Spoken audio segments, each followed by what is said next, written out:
Meeting की जा रही है शाह साहब द्वारा जम्मू कश्मीर को, ये कहा जा रहा है कि चुनाव हो सकता है ना हो, क्या कहेंगे आप इसका? देखिए, पत्रकार मित्र ही मुझे ये कह रहे हैं कि हाई लेवल की मीटिंग आज अमित शाह जी जम्मू कश्मीर को लेकर के कर रहे हैं और हम उम्मीद करते हैं कि जिस तरीके से प्रधानमंत्री जी ने उधमपुर की रैली में और कश्मीर की रैली में ये कहा कि रियासत का दर्जा भी दिया जाएगा और जम्मू कश्मीर में असेंबली के चुनाव भी करवाए जाएंगे, लेकिन साथ साथ आज हाई लेवल मीटिंग के साथ साथ ये भी खबर आ रही है कि अमित शाह जी मीटिंग तो ले रहे हैं लेकिन असेंबली के चुनावों करवाने का कोई वहाँ पे जिक्र नहीं होगा और जम्मू के असेंबली के चुनावों को डेफर कैंसिल स्थगित किया जा सकता है। तो ये बड़ी चिंता की बात है। अगर ऐसा हुआ तो मैं एक बात बता दूं, क्योंकि मैं पहले भी 5 अगस्त 2019 के बाद ये जंग लड़ रहा था, सड़कों से लेकर के सुप्रीम कोर्ट तक 1,30,00,000 आवाम गई और वहाँ से हम ये जंग जीत करके आए कि जम्मू कश्मीर को रियासत का दर्जा वापस किया जाए, नंबर 1। नंबर 2, जम्मू कश्मीर में 30 सितंबर से पहले चुनाव करवाए जाए। अगर ऐसा नहीं होता है, पहली बात तो यह है कि मैं सुप्रीम कोर्ट में जाकर के फिर से रिट पिटीशन दायर करूंगा और फिर उसके साथ साथ जम्मू कश्मीर में मैं भूख हड़ताल के ऊपर इनडेफिनेट एजिटेशन शुरू कर दूंगा, क्योंकि ये हमारे जम्मू कश्मीर के लोगों के साथ सिंसियर नहीं है। आखिर पिछले 10 सालों से चुनाव करवाने से डर क्यों रही है भारतीय जनता पार्टी? क्यों जम्मू कश्मीर में चुनाव क्यों नहीं करवाने दे रही? क्यों जम्मू कश्मीर के लोगों को तहस नहस किया हुआ है? ये पत्रकार मित्र ही मुझसे आज ये पूछ रहे थे और ये कह रहे थे कि सुप्रीम कोर्ट को क्या जवाब देंगे। तो इस सिलसिले में हमारा ये कहना है कि सुप्रीम कोर्ट को हो सकता है ये गुमराह करें और कहें कि हम जम्मू नगर निगम के चुनाव करवा रहे हैं, कश्मीर नगर निगम के कारपोरेशंस के चुनाव करवा रहे हैं, पंची सरपंचीज के चुनाव करवा रहे हैं, डीडीसी के चुनाव करवा रहे हैं, डिलिमिटेशन कर रहे हैं। ऐसा हल्फनामा दायर कर सकते हैं। लेकिन एक बात इनको बता दूं, भारतीय जनता पार्टी, आप चाहे किसी भी दायरे के कारपोरेशन, डीडीसी, वीडीसी, पंचीज सरपंचीज के चुनाव करवाएं, जम्मू कश्मीर की जनता आपको किसी भी चुनावों में जीतने नहीं देगी, क्योंकि आपने जो गुनाह किया है जम्मू कश्मीर रियासत को तोड़ करके, उसके लिए जम्मू कश्मीर की आवाम आपको मुआफ नहीं करेगी।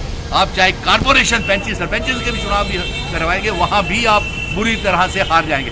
लेकिन इसलिए आज शाम को अमित शाह जी मीटिंग कर रहे हैं। हम ये जानना चाहेंगे कि कौन सी वजूहत है जिसकी वजह से जम्मू कश्मीर में असेंबली के चुनाव नहीं करवा रहे, क्योंकि अमित शाह जी ने भी कहा है और प्रधानमंत्री जी ने भी कहा, तो फिर क्यों नहीं हो रहे?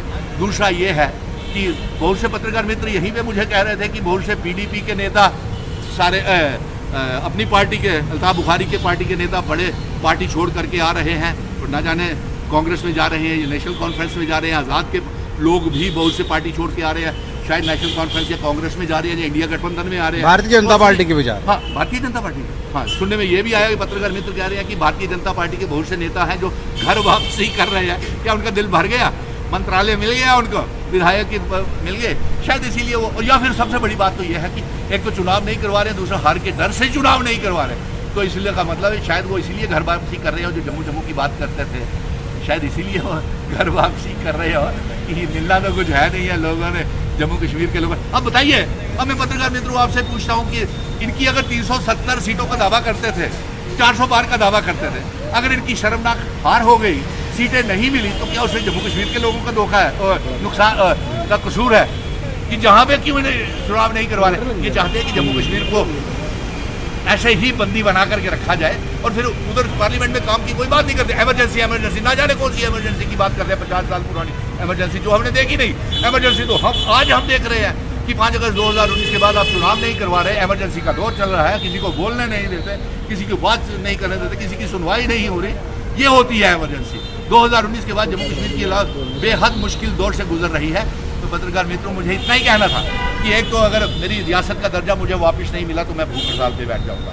जब चुनाव नहीं हुए तो मैं भूख हड़ताल, क्योंकि मैं जम्मू कश्मीर की 1,30,00,000 आवाम और 30 लाख पढ़े लिखे नौजवानों को और परेशान दर बदर नहीं देख सकता हूँ।